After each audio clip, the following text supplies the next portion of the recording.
Méfiez-vous des plus tard. Méfiez-vous des plus tard, car c'est la plus grande arme du diable.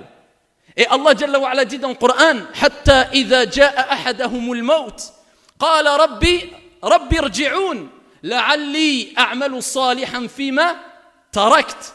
Allah Jalla wa Ala parle de ceux qui vont, et on va tous être surpris par la mort.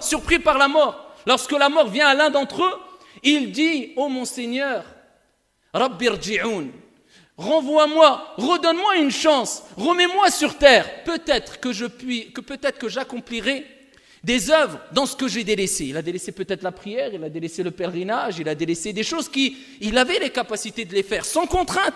Il reconnaissait que c'était des choses à faire, mais il a mis en application ce que le diable aime, at-taswif, plus tard. Tu as le temps, la vie est longue, tu es encore jeune. Après, Allah Jalla wa Ala dit, il dira à cette personne qui a regretté, remets-moi sur terre, peut-être que j'accomplirai des bonnes actions dans ce que j'ai délaissé, et la réponse de notre Seigneur ne sera autre que Kalla innaha kalimatun huwa qailuha wa min waraihim barzakhun ila yawmi yub'athun.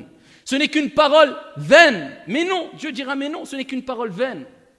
Et derrière lui, al-barzakh, le monde intermédiaire, il sera dans sa tombe jusqu'au jour de la résurrection. C'est pour ça, mes chers frères et sœurs, il est important de se précipiter ici intelligemment, avec sagesse, avec science, sans excès, avec clairvoyance, pour faire le bien autour de soi. Et de manière générale, nous pouvons dire même dans les choses mondaines, ne remets pas à plus tard ce que tu peux faire le jour même.